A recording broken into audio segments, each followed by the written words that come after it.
We'd like to acknowledge the traditional custodians of the land on which this podcast was produced, the Gadigal People of the Eora Nation. We pay our respects to elders past and present.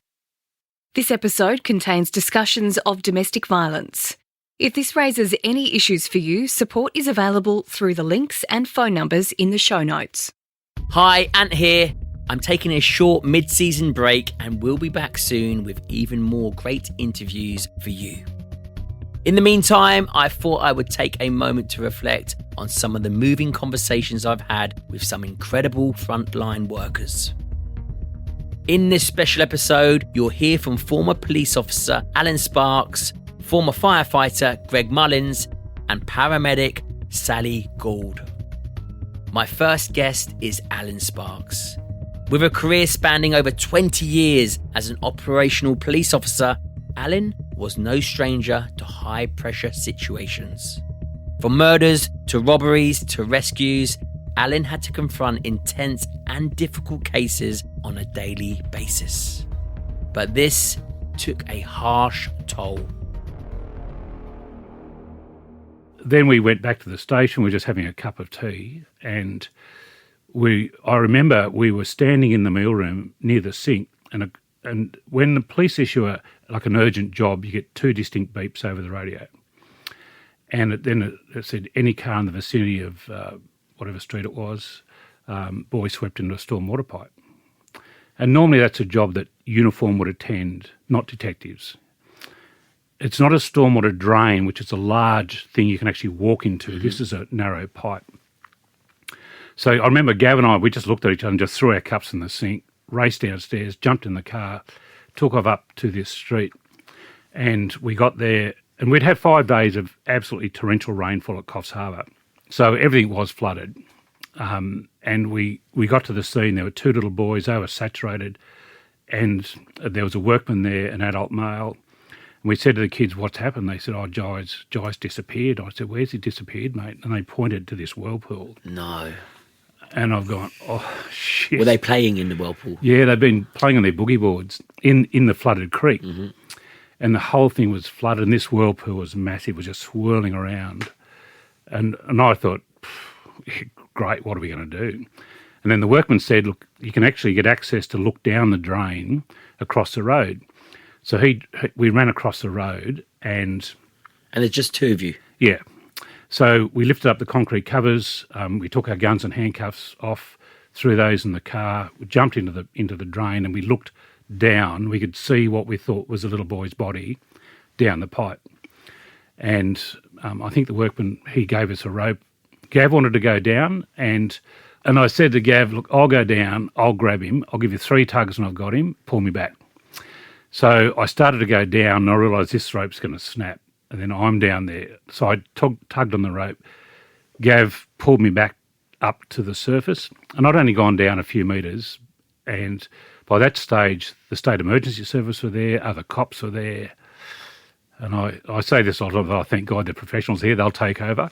And they just gave me a bigger rope and put me back down that train. Get back down. So then I went... You're committed anyway. You might as well continue, yeah. And then I still remember, I'm not a small man. I think at that stage I was probably punching 100 plus kilos. Mm. I'm 6'2", and this water literally just carried me down like a leaf. I was weightless. The power of this water. So if that done that to you, were you thinking, "Wow, yeah, what's it done to this little boy?" Yeah, and our reasoning was, if we get him out, if he's dead, we have a chance of reviving him. If he's alive, we've got to get him out before it rains again and he gets washed away. And what was going through your mind? Yeah, I'm a very positive person. I thought, no, he's alive. We'll get him out and we'll get him back home. It'll be right. So the focus was get to him, and I had a torch with me, like a mag light, I think. And it's been estimated I went down 80 metres down the pipe, and by the time we got to where we thought it was him, the light showed up was just like it was a branch that was giving these weird shadows. And I got, so what you thought was the boy wasn't the boy. No. This is 80 metres in. Yeah, no, this is not good. So I've tugged 3 times on the rope. Thank God Gavin was in the drain. He could see what was going on. So as soon as I tugged on the rope, they stopped the free flow. So I've stopped, and my bulk, I've actually dammed myself in. So suddenly I'm engulfed in water. and this water is so powerful.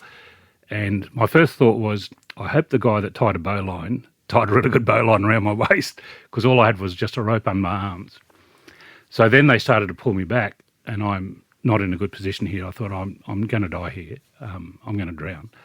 And so you've got this backwash just engulfing you. Yeah, I'm pretty well submerged under the water, being pulled backwards by all the SES guys, the cops up on the surface pulling me no back. proper equipment, just a rope around your body. Yeah. So I remember sort of sometimes I'd like create a bit of an arch, make an air pocket, grab a quick breath, get under the water and go back under the water again.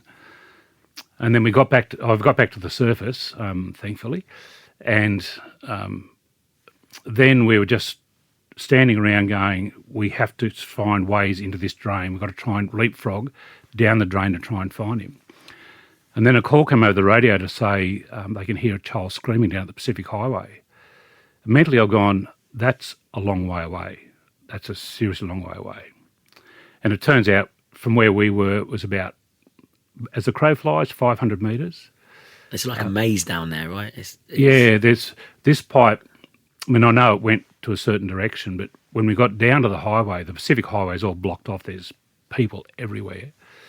And we jumped out of the car and could hear the screams of a child. What's going through your head when you're hearing the screams? Confusion, absolute confusion. Like, I thought the kid was dead.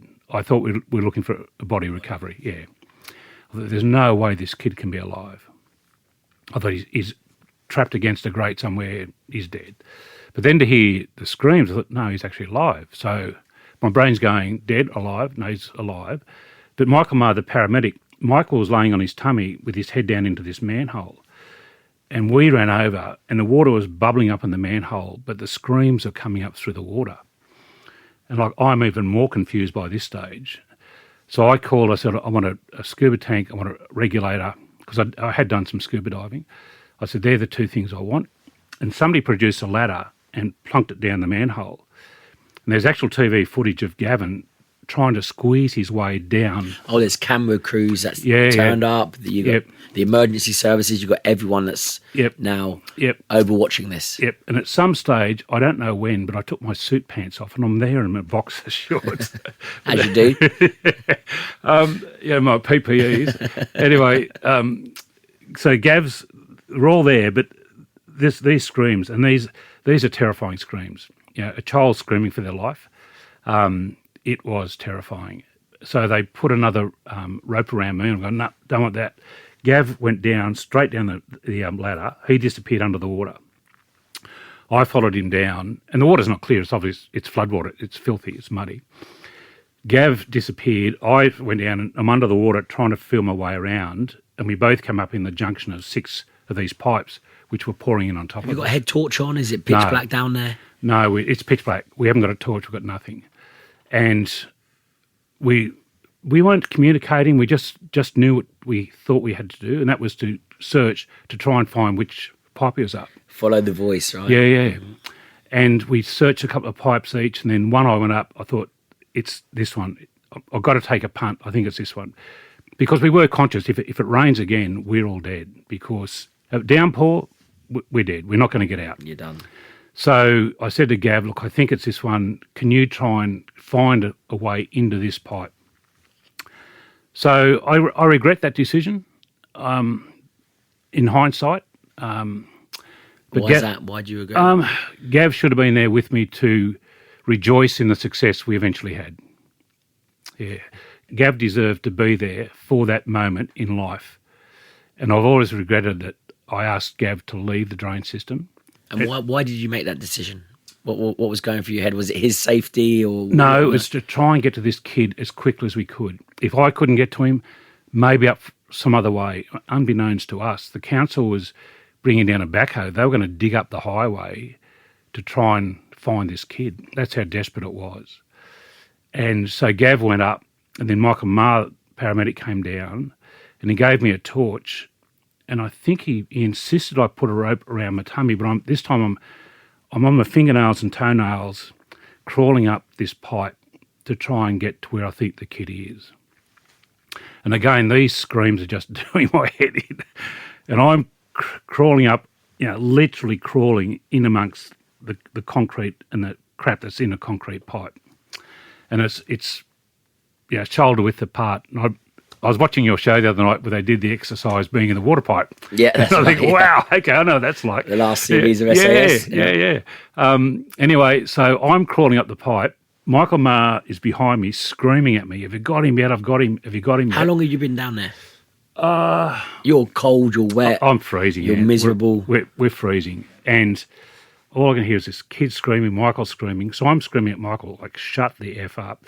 I'm trying to call to the kid, "It's okay, mate, I'm coming. Could he hear your voice? Was he responding? No, he'd lost it. He was hysterical. He was no doubt hypothermic. He'd been in there for 45 minutes hanging on for dear life because he's just hanging on to a log that's jammed across the pipe. If that log wasn't there, he was dead because he would have got washed down to a grate. There was no way that he would have survived. So he's been hanging on there in the pitch dark with this water just powering onto his body, screaming and screaming for his life. And suddenly, no doubt, he can see torchlight, but I don't know whether he understands what it is. And I wasn't thinking about, does he know? I'm just trying to get to him. I'm absolutely desperate. And I started to pray, like, please, God, let me get to him. Please don't let him get washed away. And I kept crawling. And I can picture it to this absolute moment in time. My torchlight finally picked up his face. That's all I could see was just his face. And the illumination of the torch hitting his face, it was like I saw a ghost. And it is so vivid in my memory. And I coaxed him to come towards me because I thought, I'm not going to get to him. How far were you away from him when you saw him? Oh, and probably 10 metres. And I was about 30 metres up the pipe. Still a way to go, right? Yeah, so especially I'd crawl against the water. Yeah, so I'd crawl 30 metres on my guts to get to him. And then he got washed down to me, and I'll get hold of him. And I was like, holy God, I've got him. And out of the blue, I just say, thank you, God. And I'm not a religious person, Ant. I'm a very spiritual person. But I said, you say thank you, God. And this little boy, he just said, oh, thank you, God. And he started to bawl his eyes out. And I did. I started to bawl my eyes out. So you have this moment where you've got him in your arms, he's gripping you. Is he calming down, or is he just still hysterical? He had basically just collapsed with exhaustion, with emotion, with a sense of, I feel safe now. This man's got me. I feel safe. And then I somehow pushed him under me, and then he got washed down to Michael Marr, the paramedic. Michael's got him, assessed him. Then Michael swam him under the water, got to where the manhole was. Michael climbed up the ladder. Then the TV footage camera's rolling, and they reached down and they pulled this little kid out of the drain. And he just comes up like a drowned rat. And they put him on the ambulance gurney, wrap him up in an emergency blanket. His mum's there. She's been there through the whole thing. She was hearing her child screaming for their life. They wrap him up in the blanket. Her mum's just hugging him. And I get out of the pipe. I go to the car, and I'm sitting in the passenger seat of this car, and I was cold. I remember being really cold. How long have you been down there for? And I don't know. How long had he been down there for? At least 45 minutes. And halfway down the pipe, he saw some light, and he reached up and he grabbed hold of a grate in the side of the road. Because his vision impaired, his glasses went flying as soon as he got sucked off the boogie board. Evidently, he tells me that he could see shapes, and he just started to scream for help. And then the water just washed him away another 300 metres. So he's been washed 600 metres down the pipe. Wow. And then I'm in the car and I'm in shock. I remember going back to the police station. Deb, my wife, she was a cop there. She's in her office. She's in a child protection unit. So she's in her office, and for some reason they had the radio turned down. So she didn't know anything that was going on. And she saw the car pull up, and she looked out, and she saw Gavin get out in his pants and shirt, saturated, holding his gun and handcuffs. She's gone, oh, that's strange.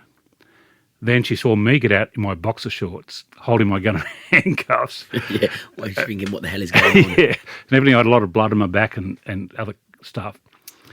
You had blood on your back? Yeah. Were you bleeding? Or? Yeah, from all the cutting myself on the concrete pipe because it was so narrow and trying to squeeze myself around. So I went into the crime scene and I've just jumped straight in the shower just to wash all this. I felt filthy. And Deb found me. I was just curled up in a ball on the bottom of the shower cest, just sobbing my heart out. Straight after the incident. Yeah. It's affected you straight away. Yeah, I've had a serious, how do you say, looking at it scientifically, I think I went from being in a sympathetic nervous state into a massive parasympathetic. I'm safe, I'm warm, I'm okay, and like my body has just shut down. My next guest is Greg Mullins, who is widely known as a legend in the firefighting community. In our interview, he took me back to the black summer of 2019 and shared the impact of that awful time. Every state and territory had major fires, and that had never happened before. They used to be sequential. They come from the north, and we'd share firefighters across borders. Yeah. All of a sudden, we're in the fight of our lives and couldn't help each other. The aircraft we needed, California still had fires, and they wouldn't let a lot of them go because a big aircraft, we don't have any in Australia, or didn't have any in Australia then. We had to lease them. And so they were saying, no, we've got our own problems, you can wait. So the fires got bigger and bigger. The weather, it was the worst weather ever recorded. So for months and months and months, there's a whole lot of things that contributed to that in the Antarctic and the tropics, and they were unusual weather patterns, but we had drought. So we had strong westerly winds coming off the desert, off the interior, the outback, hitting the coast, very low humidity, very high temperatures. I was fighting fires one day, 21st of December 2019. It just about reached 50 degrees in Western Sydney. I did a 26-hour shift and ended up in bed with dehydration, pretty sick. And, we saved dozens of homes that night, but it nearly didn't make it home. And so it was horrendous weather. And as a young firefighter, I remember thinking, the old 100 degrees Fahrenheit, that's 38 degrees. That's about as hot as it would ever get. But then we were fighting fires regularly in 45, 47. It was just horrendous. And it took off in November again. And I was actually in California at the Kincaid Fire in Sonoma County. So I went over with the Climate Council. The ABC, Australian Broadcasting Commission, tagged along, and I went out to this fire, and they did a little special on it. It went to air, I think it was the 7th of November. Sorry, I'm a nerd, I remember dates. It's around about then. And me saying, well, look at this fire in California. Here's what's changing with climate change. They didn't get big fires like this in Northern California this time of year, but now they do. Same in Australia. And this build-up, this is the worst I've ever seen, and I'm really frightened about what's going to happen. So the next day, after they ran it across Australia, the fires went wild and lost dozens and dozens of homes, some lives.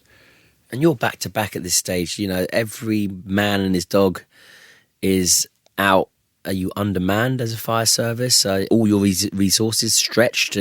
Well, it was just relentless. Relentless, yeah. And it was just, you're going from August and just there was no rest. Months and months. And people who lived in the fire areas, and I was really lucky. I thought if Sydney gets hit, that's where the real property losses have traditionally happened, is on the outskirts of Sydney and the Blue Mountains near Sydney. But we were losing hundreds of homes in regional areas, which had never happened before. And it just showed how big the fires were. But, people were exhausted, and you couldn't get the interstate assistance because they had their own fires. You didn't have enough aircraft. I remember watching a drop on the south coast of New South Wales thinking, great. And then it was 2 hours before the next one because it had to fly back to Sydney and reload and come back. And it was just, there was no point. Yeah. And the small aircraft couldn't fly because wind was too strong. So we'd get days of catastrophic fire weather, which was a new rating we'd brought in because of climate change, because the weather was getting so bad.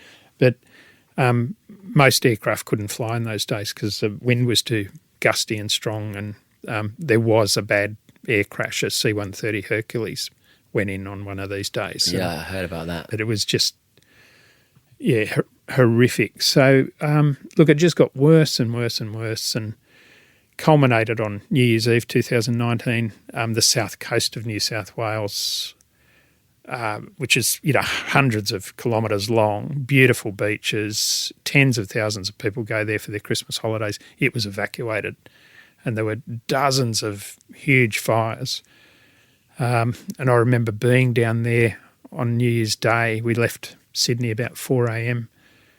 Would have been hundreds of fire trucks heading down there, and we just couldn't do a thing because we had what we called a pyroconvective storm above us, and that means the fire was so hot the convection column pushed into the stratosphere and brought storm force winds to the surface, this incredibly dry air, and huge trees next to us were just getting snapped off like toothpicks and thrown around. And I didn't think I was coming home. Again, I thought, but you talked about the animals, and this is, I was back to my psychologist over this one because I can talk about it now without sort of tearing up, but it took a lot of work to get there. I remember being on a highway and there's factories burning and homes burning, and we didn't have any water and the power had gone and we couldn't get any water. And I saw something over on the side of the highway through the smoke. I thought, what's that? And I thought it was burnt hay bales. And then some of them started to move. And I went over closer and it was a mob of kangaroos who'd been caught in the forest and just caught fire and come out on the road and just died on the road. And I've never seen that because kangaroos know how to get away from fires. And I just, I'd cry if I talked about it for months. And I would, and it just said everything to me. I just thought my grandkids are going to grow up. This, millions of hectares have been sterilised for decades. Animals will come back, but nothing like when I was a kid, when my parents took me camping and you'd see kangaroos and koalas and echidnas and goannas and all this beautiful wildlife. It was wiped out. I had a sense of worthlessness when you just said I was stood there, you're looking around, but everything around you's on fire. You can't do your job because you've got no resources. And I can imagine me being in a war zone, with no weapon. Just wow, that must be some sort of headspace to be in. What was going through your head? Oh, not good. Yeah, certainly not good. And look, the mental health issues with firefighters since then, and thinking you're going to die is, as you know, it's not a good thing. And you do that too many times, and it plays with your head a bit. That's an understatement. But just not being able to help was soul destroying. I'm a firefighter, but I can't fight your fire. And sorry, I can't help you because I'm just dodging trees, and I don't know if I'm getting out of here. I don't know if I'm going home from this. So, and it was just,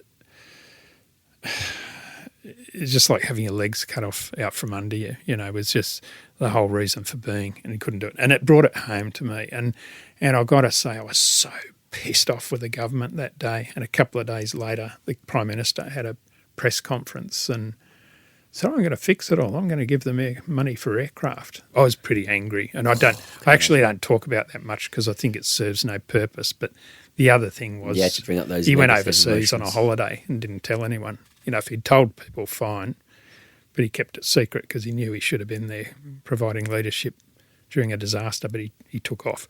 And so all that all together, sorts of emotion. There's anger, resentment. Yeah. Worthless. You don't feel like you can do your job. You can't do your job. Negative emotions that you're having to deal with. And you can't. But how did you deal with it? Well, you got to turn. Did you go home and cry? Positive. How did you deal with that? Was there any moments that you sort of just broke down and was just like, what's going on? And well, yes. But look, in my book, I talk about a day I was going out on the fire line again. It was that 49-degree day, but 2 days before I'd been fighting fires down in the south of Sydney, and 2 young dads were killed when a tree fell on their truck, and that's my trigger, the big one. And I went to a cafe before I was going on shift. I thought I'll have breakfast, and I walked in. I had the newspaper, and I opened it up, and there they are on the front cover. And I've the tears started. I've had to pull myself together. People are sort of looking at me because I'm in uniform, and I've got back in the car and I thought, okay, deep breaths, right. All the techniques to right. So I go to the counter and order my breakfast, and then I just remember the barista came over to the girl on the cash register, and then the girl said, "Oh, it's fine, it's taken care of." And I said, "What?" And she said, "Oh no, Flo here has paid for your breakfast." And she said, "Thank you so much for what you do." And I just thought of those two young dads, and I lost it, and it was so embarrassing. But the tears, and so brought it back. But how nice people are, and how good. But these two young blokes, their families would never see them again. And also the appreciation, that moment of kindness amongst the chaos. Yeah, I get it. But you have to let it out, and I learnt that.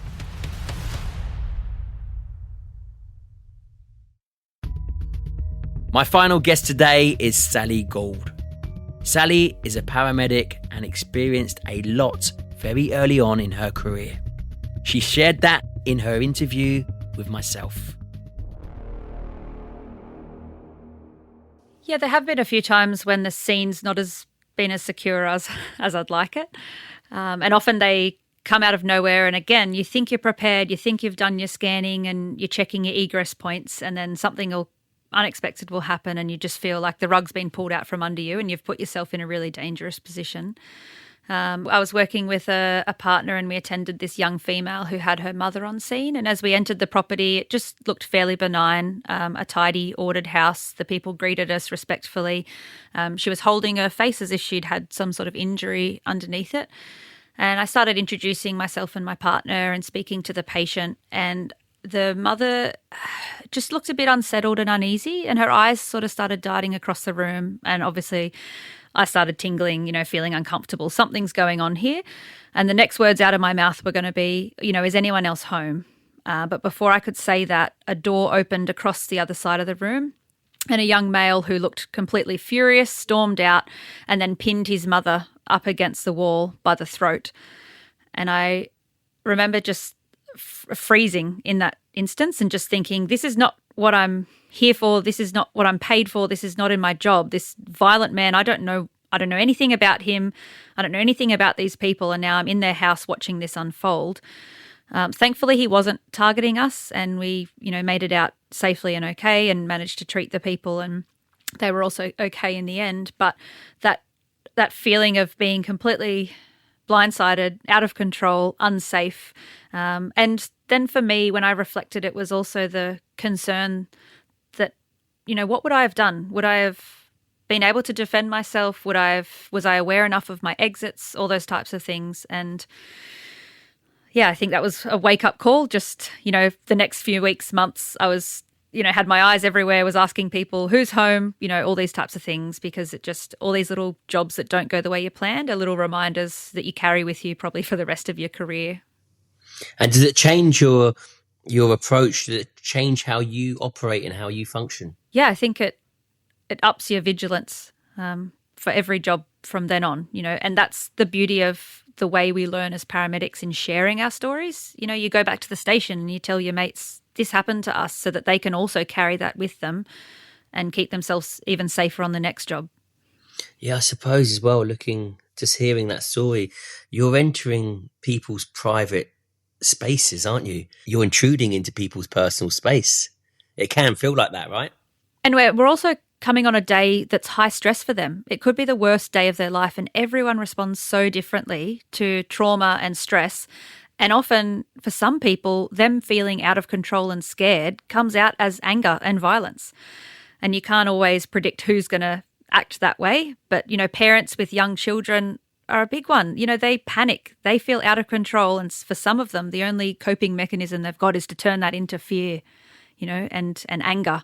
And we often cop the brunt of that, just trying to de-escalate that and care for the child or whoever's injured, and for the people that are there having an emotional response. To hear more from the 3 amazing guests, you can listen to the full episodes now. I'll link the details in the show notes. I hope you enjoyed this special episode of Head Game. If you did, please consider leaving me a review. I'm Middleton. See you in the next episode.